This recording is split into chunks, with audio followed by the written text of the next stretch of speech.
Hozir men sizga vodiydagi nomer 1 dachani ko'rsatib beraman.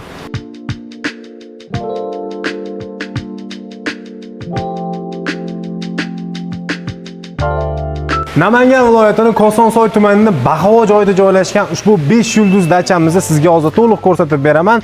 Agar dachamiz sizga yoqadigan bo'lsa, videoni boshiga bitta like bosib qo'ying. Fikringizni yozib qoldiring, kim bilan bu dachaga kelgan bo'lardingiz. Demak, darvozaxonamizni neobishiyligiga e'tibor berib qo'yasiz. Darvozadan kirishingiz bilan bu tomon stol tennisimiz turgan bo'lsa, mana atmosferaga baho berib qo'ying.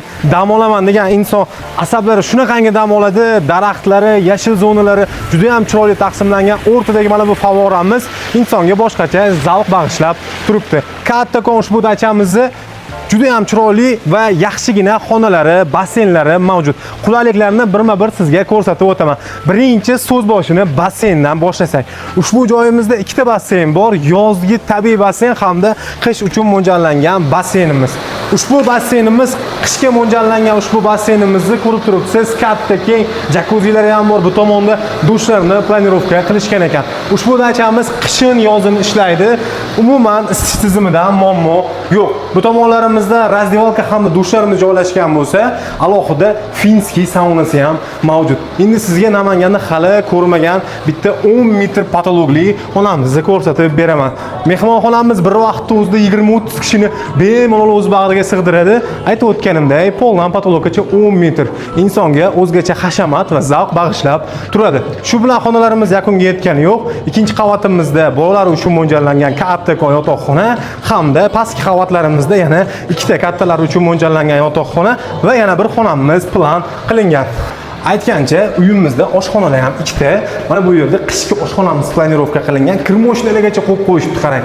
Aytib o'tganimdek, yakkaligani ikkita xonamiz aynan mana shu yerga koridor orqali kirganimizda joylashgan. Endi dachamizni tabiatli qismlarini sizga ko'rsatib o'taman. Ushbu dachamizda dam olishni xohlovchilarga juda ham katta kollektivni o'z bag'riga sig'dirishini eslatib o'taman. Sababi ovqatlanish uchun mo'ljallangan zonamizni ham kattaligiga ahamiyat berib qo'ying.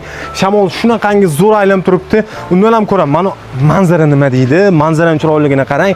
Tabiiy yozgi basseyn, ya'ni soy katta oqishini qarang, toza tiniq suvlari bilan ushbu dachamizga o'zgacha zavq bag'ishlab turibdi. Biz hozir turgan joyimizni podval qismini sizga ko'rsataman. Bu erkaklarga aniq yoqadi. Mana shu dachamizga pulni umuman ayashmagan, sababi kompyuterlar ham hozirgi davrdagi eng so'nggi texnologiya asosidagini yaxshisini terdirib qo'yishibdi. Ko'pchilikka yoqadigan bilyardni ham eng sifatlisi aynan mana shu yerda o'rnatilgan bo'ladi. Endi mana bu ikkinchi eshigimizdan chiqib sizga dachamizni yozgi oshxonasini ko'rsatib o'taman. Yozgi oshxonamiz aynan mendan o'ng tomonda joylashgan. Bu yer sharoitlarini ko'rib siz ham maza qilib ovqat yegilaringiz kelib ketadi, to'g'risi. Mana aytib o'tay, darvozaxonamizning oldida yana bitta darvozamiz bor. Alohida parkovka uchun joy ham qoldirishgan. Avtomashinani darvozadan ichkariga olib kirib, mana shu eshikdan chiqib boraverasiz. Yozgi oshxonamizni qarang, sharoitlarni hammasi mujassamlashtirib qo'yilgan.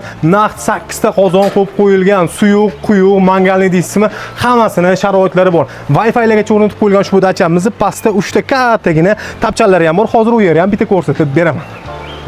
Zamonaviylik bilan yovvoyi tabiatning uyg'unligidagi ushbu dachamizda dam olmoqchi bo'lsangiz, pastdagi raqamlarga aloqaga chiqishingiz mumkin.